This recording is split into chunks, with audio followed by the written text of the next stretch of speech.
Hi friends, இனி நம்ம பல் எப்படி தேய்க்கலாங்கிறது பார்க்கலாம்.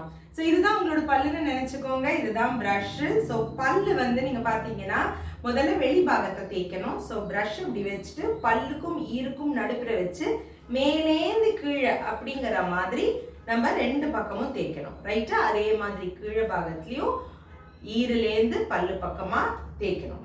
ஸோ இப்போ நம்ம வெளி பாகத்தை தேய்ச்சோம். அடுத்தது உள் பாகத்தை தேய்க்கலாம். ஸோ வாயை கொஞ்சம் திறந்துட்டு நம்ம ப்ரஷோட ஹெட்டை வச்சுட்டு நம்ம உள்ள தேய்க்கலாம். முன்னாடி தேய்க்கும் போது இந்த ப்ரஷோட ஹெட்டோட நம்ம தேய்க்கலாம்.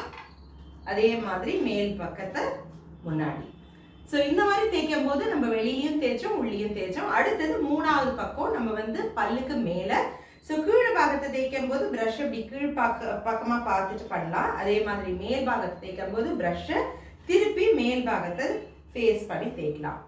இப்போ ஃப்ரெண்ட்ஸ், நீங்கள் பார்த்தீங்கன்னா வெளியில் தேய்ச்சோம், உள்ளே தேய்ச்சோம், மேலே தேய்ச்சோம். ஆனால் ஒரு பல்லை நான் இப்படி எடுத்து பார்க்கும்போது இந்த பல்லுக்கு 5 சர்ஃபேஸ் இருக்கு.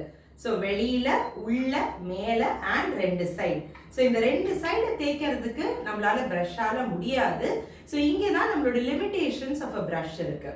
ரெண்டாவது, நம்ம ப்ரஷ்ஷை வச்சு எப்படி தேய்க்க கூடாது அதுங்கிறது பார்த்துடலாம். ஸோ ப்ரஷ்ஷை பார்த்தீங்கன்னா உள்ள வெளியில அப்படிங்கிற மாதிரி நிறைய பேர் தேய்ப்பாங்க. அப்படி தேய்க்க கூடாது. சர்க்குலேட்டரி மோஷன்ஸ், அதாவது சுத்து நம்ம பல்ல தேய்க்கணும். அதே மாதிரி தான் பின்பக்கத்துலையும் இப்படிதான் நம்ம தேய்க்கணும். ஸோ கண்டிப்பா உள்ள வெளியிலங்கிறது தேய்க்காதீங்க. இப்படிதான் நம்ம ரவுண்டா நம்ம பல்ல தேய்க்கணும்.